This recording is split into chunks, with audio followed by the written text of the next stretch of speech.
इस वक्त की दोस्तों तमाम बेहद बड़ी खबरें, मुख्य समाचार सामने निकल के आ रहे हैं, जहां पर एक एक करके चलेंगे। तमाम बेहद बड़ी खबरें, मुख्य समाचार आप तक आगे इसी वीडियो के माध्यम से पहुंचाएंगे, इसलिए लगातार हमारे साथ आगे इसी वीडियो में बने रहिएगा। सभी बड़ी खबरें जानना आप लोगों के लिए बेहद ही जरूरी है। तो वहीं दोस्तों, अगर आप लोग भी राहुल गांधी और प्रियंका गांधी के समर्थन में खड़े हैं तो अभी इस वीडियो को लाइक कीजिएगा और कमेंट बॉक्स में कमेंट जरूर कीजिएगा।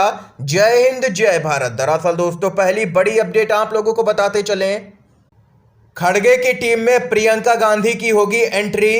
कई दिग्गज नेताओं की भी एंट्री हो सकती है खड़गे की टीम में। जी हां दोस्तों, कांग्रेस के नए अध्यक्ष का चुनाव हुए 8 महीने का समय बीत गया है, लेकिन अभी तक कांग्रेस कार्य समिति का खुलासा नहीं हुआ है।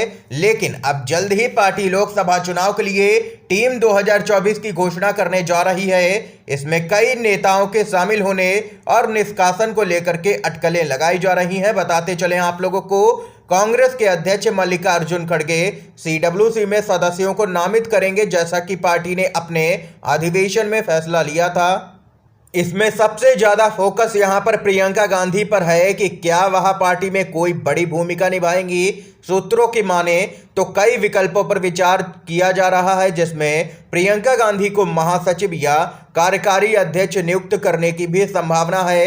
हिमाचल प्रदेश और कर्नाटक में अपने सफल प्रचार प्रयासों से प्रियंका गांधी की ओर सबका ध्यान गया है। उन पर पार्टी की विश्वसनीयता और संभावनाएं काफी बढ़ी हैं और माना तो यह भी जा रहा है कि प्रियंका गांधी को कांग्रेस पार्टी राज्यसभा भी भेज सकती है, ताकि प्रियंका गांधी भाजपा से राज्यसभा के अंदर भी मुकाबला कर सकें।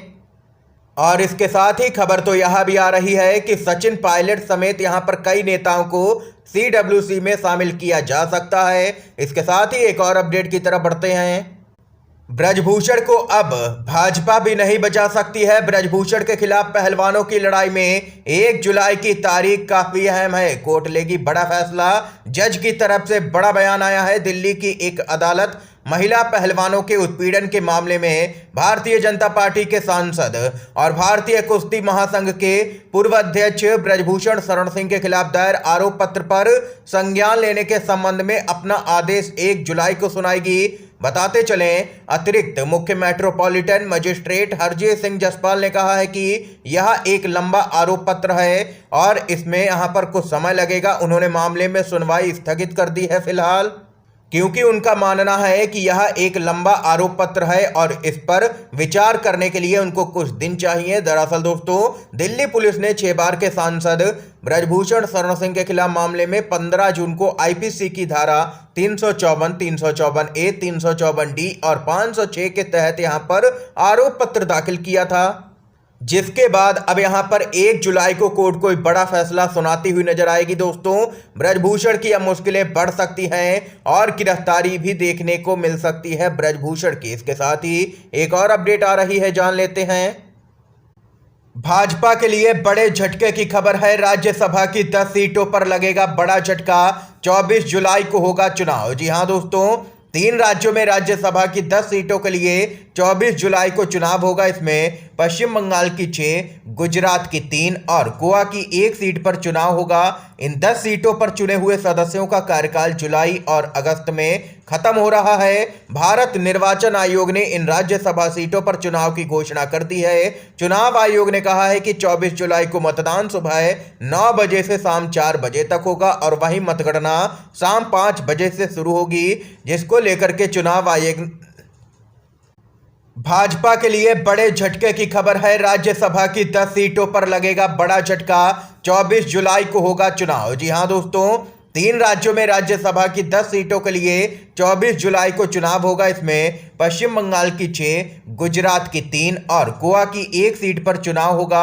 इन 10 सीटों पर चुने हुए सदस्यों का कार्यकाल जुलाई और अगस्त में खत्म हो रहा है। भारत निर्वाचन आयोग ने इन राज्यसभा सीटों पर चुनाव की घोषणा कर दी है। चुनाव आयोग ने कहा है कि 24 जुलाई को मतदान सुबह 9 बजे से शाम 4 बजे तक होगा और वहीं मतगणना शाम 5 बजे से शुरू होगी, जिसको लेकर के चुनाव आयोग ने ऐलान किया है। और वहीं आंकड़ों की बात करें तो पश्चिम बंगाल की 6 राज्यसभा सीटों पर भाजपा को तगड़ा झटका लगेगा।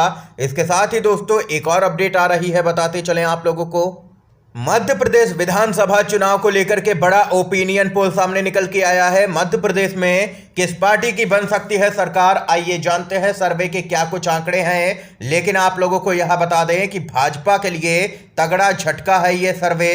दरअसल दोस्तों आप लोगों को बताते चलें, साल के अंत में मध्य प्रदेश में विधानसभा चुनाव होना है। जनादेश के आने में सिर्फ 6 महीने का वक्त और रह गया है।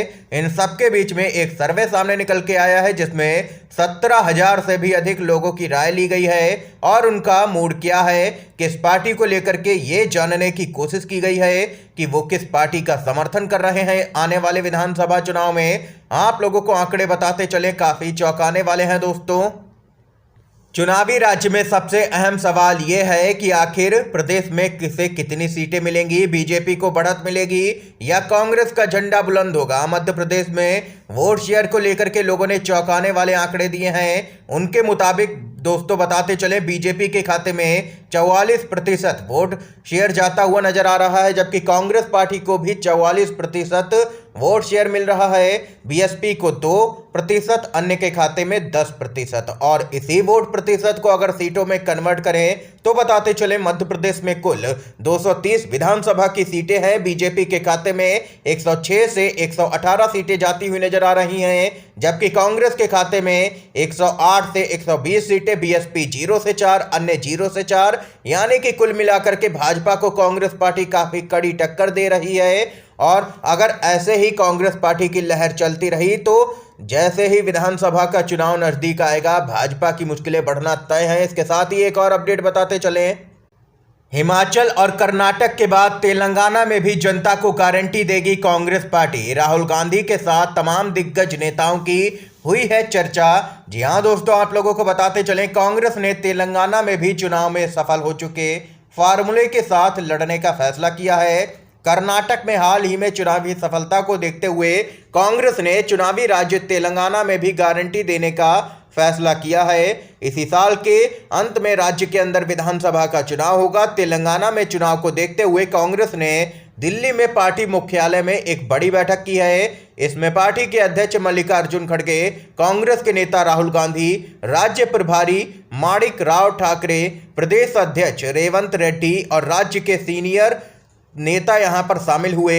सूत्रों के मुताबिक राहुल गांधी और खड़गे ने नेताओं से कहा है कि वे आपस में चर्चा करें और लोगों से भी फीडबैक लें कि चुनाव से पहले क्या गारंटी का वादा किया जाना चाहिए कांग्रेस की तरफ से।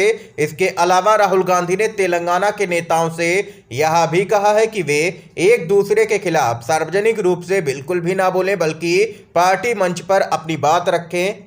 और इसके साथ ही इस बैठक में कांग्रेस लीडरशिप ने राज्य के नेताओं को स्पष्ट कर दिया है कि तेलंगाना में सत्तारूढ़ भारत राष्ट्र समिति के साथ में राज्य या राष्ट्रीय स्तर पर कोई भी गठबंधन बिल्कुल भी नहीं होगा। ये यहाँ पर दोस्तों इस समय की आज की तमाम बेहद बड़ी खबरें, मुख्य समाचार थे जो हमने आप लोगों तक पहुंचाए। अगर आप लोगों को ये वीडियो पसंद आया हो तो अभी इस वीडियो को लाइक कीजिएगा, ज़्यादा से ज़्यादा इन खबरों को शेयर कीजिएगा अपने सभी दोस्तों में, और अगर चैनल पर रहे तो चैनल को सब्सक्राइब जरूर कीजिएगा। आप सभी का वीडियो देखने के लिए दोस्तों बहुत बहुत धन्यवाद। जय हिंद, जय भारत।